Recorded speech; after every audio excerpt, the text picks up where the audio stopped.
तो इसलिए भाजपा का गिर गया ग्राफ। राहुल गांधी चुनाव में भुना ले गए मुद्दे की बात। जनता धर्म जाति छोड़ मुद्दे पर की वोटिंग। अपने ही तिगड़मी चाल में फंस गए महाराज जी। चुनावी मौसम में अयोध्या से उठी जागो हिंदुओं की ललकार जम्मू कश्मीर होते हरियाणा पहुंची।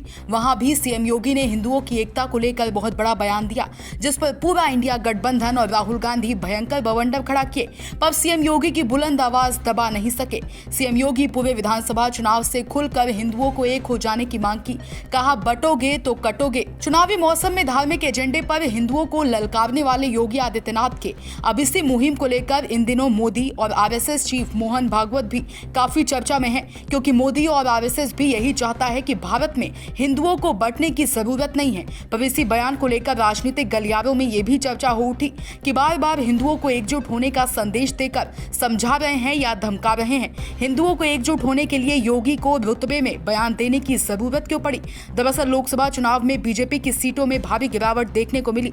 बीजेपी का 400 पार का सपना था, लेकिन 240 पर ही सिमट गई। ऐसे में सीधा सीधा आकलन है कि हिंदू वोटर्स ने भी बीजेपी का साथ नहीं दिया, जिसके चलते बीजेपी को बड़ी शिकस्त मिली और उसे सहयोगियों की मदद से सरकार बनानी पड़ी। यही कारण समझ भाजपा जम्मू कश्मीर और हरियाणा विधानसभा में हिंदुओं को बार बार जगाने पर बल दिया। पर चुनावी आंकड़ों को देखें तो भाजपा का ये गेम फ्लॉप हो गया, क्योंकि इंडिया अलायंस पूरे चुनाव में महंगाई जैसे मुद्दों पर लोगों का ध्यान खींचा। शायद यही वजह है कि हरियाणा और जम्मू कश्मीर चुनाव में भी बीजेपी का हिंदू फैक्टर नहीं चल पाया और एग्जिट पोल में बीजेपी को हार मिली है। Bureau report, Sam TV.